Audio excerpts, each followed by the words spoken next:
మీరు కలలు కంటారా? అవి నిజం కావాలనుకుంటారా?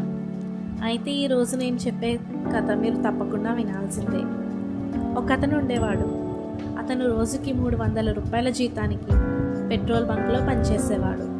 అతనే ప్రపంచంలోనే అతిపెద్ద కంపెనీల్లో ఒకటైన రిలయన్స్ స్థాపించిన మహానుభావుడు ధీరుభాయ్ అంబానీ గారు. 1932లో గుజరాత్లోని చిన్న గ్రామం చోర్వాడ్లో జన్మించాడు ధీరుభాయ్. ఇంట్లో ఆర్థిక పరిస్థితి చాలా దారుణం. చిన్నప్పటి నుంచి బహుళమైన కష్టాలు, కానీ అతని కల మాత్రం విశాలం. చదువు మానేసి కుటుంబానికి తోడుగా ఎన్నో చిన్న చిన్న పనులు చేశాడు. 17 ఏళ్లకే యెమెన్ దేశానికి వెళ్ళి ఓ పెట్రోల్ బంకులో పనిచేశాడు. జీతం కేవలం 300 రూపాయలు. అయినా వ్యాపారం అంటే ఏమిటో, డబ్బు ఎలా పనిచేస్తుందో అక్కడే నేర్చుకున్నాడు.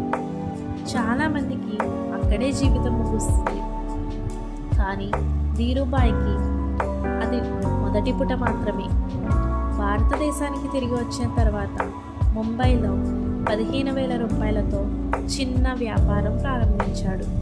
చిన్న గదిలో కార్యాలయం, తను మాత్రమే ఉద్యోగి. అయినా అతనికి ఒక దృఢ విశ్వాసం ఉంది. ఒకరోజు నేను పెద్ద కంపెనీ స్థాపిస్తాను. ఆ విశ్వాసంతోనే మొదలైనది రిలయన్స్ కమర్షియల్ కార్పొరేషన్. అక్కడి నుంచి ఒక్కొక్క మెట్టు ఎక్కుతూ అతని వ్యాపారం మెల్లగా దేశాన్ని కదిలించే స్థాయికి చేరింది. ఎన్నో అవరోధాలు వచ్చాయి. బ్యాంకులు రుణం ఇవ్వలేదు. వ్యాపార ప్రపంచం తలను తిప్పింది.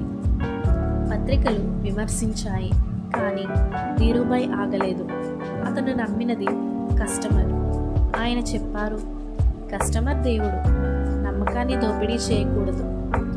ఇంత నమ్మకంతోనే విమల్ బ్రాండ్ దేశవ్యాప్తంగా ప్రసిద్ధి చెందింది.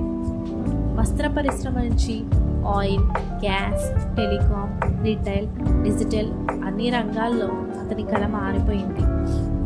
ధీరుభాయ్ అంబానీ వ్యాపారం ఒక్కతనికే కాదు, ప్రజలందరికీ ఇచ్చాడు. ఒక చిన్న ఇన్వెస్టర్ కూడా రిలయన్స్లో షేర్ హోల్డర్ అయ్యేలా చేశాడు. ఇవాళ రిలయన్స్ కంపెనీ విలువ 15 లక్షల కోట్లకు పైగా ఉంది. అతని 2 కుమారులు ముఖేష్, అనిల్ అతని కళలను కొనసాగిస్తున్నారు. అతని మాటలు ఇంకా ప్రజల మనస్సులో చెరిగిపోకుండా నిలిచాయి. Think big, dream bigger. ఒక్క కలే చాలు, దాన్ని నమ్మితే చాలు. ఇవాళ మీరు ఎక్కడ ఉన్నా, ఎలాంటి పరిస్థితిలో ఉన్నా, ఒక కళ ఉందంటే చాలు.